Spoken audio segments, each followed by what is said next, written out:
জয় নিতাই। একবার ব্যাসদেব পঞ্চ পাণ্ডবকে দ্রৌপদীর পূর্বজন্মের কথা প্রসঙ্গে বলছিলেন। তিনি বললেন, একজন মহাত্মা ঋষির এক গুণবতী কন্যা ছিল।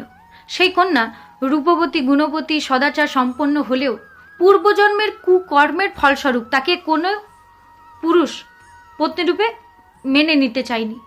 তাই সেই কন্যা তখন তপস্যা শুরু করল। তপস্যার ফলস্বরূপ ভগবান শঙ্কর যখন আবির্ভূত হলেন, প্রকটিত হলেন, তিনি প্রকটিত হয়ে বললেন, তোমার কি বর চাই বলো।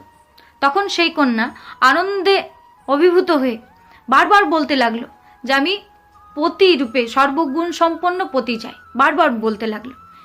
তখন শঙ্কর ভগবান বললেন যে ভরতবংশীয় 5 জনকে পতিরূপে তুমি লাভ করবে। তখন সেই কন্যা বলল, আমি তো একজনকে পতিরূপে প্রার্থনা করেছি। তখন ভগবান বললেন, না, তুমি বারবার 5 বার বলেছিলে, তুমি 5 বার বলেছ, পতির কথা উল্লেখ করেছ, তাই ফলস্বরূপ তোমার পঞ্চপতি লাভ হবে। জয় নিতাই।